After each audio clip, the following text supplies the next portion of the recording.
Kung isa kang nanay na puno ng pangarap para sa mga anak mo at ginagawa mo ang lahat ng hirap at sakripisyo para mabigyan sila ng magandang kinabukasan, this video is for you. Hello everyone! Ako nga pala si Mira, isa akong ina na nakatira dito sa Australia. Originally from the Philippines, nag-work ako bilang care worker at busy mom din ako sa pag-aalaga ng aming mga anak. At bilang isang nanay, alam natin na hindi biro ang buhay. Maraming bayarin, maraming responsibilidad at minsan gusto rin nating makatulong habang nasa bahay at kasama ang pamilya. Kaya nag-pray talaga ako kay God na sana may mahanap akong paraan para magkaroon ng extra income habang naaalagaan ko ang aking mga anak. At doon ko natagpuan si GC Organic Barley.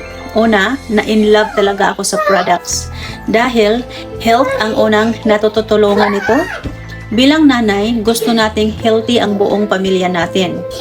Isa sa challenge ko noon ay hirap akong pakainin ng gulay ang mga anak ko. Pero ang barley, pwede ito ihalo sa milk o drinks nila, kaya mas madali para sa akin bilang isang ina.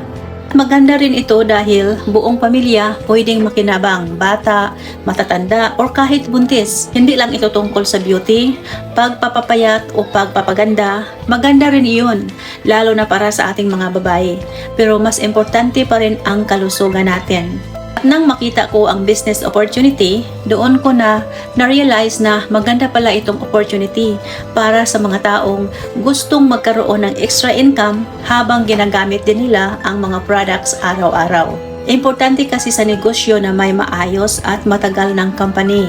At ang GC ay nagsimula pa noong 2012, ngayon international na. Kaya masasabi natin na trusted at patuloy na lumalaki.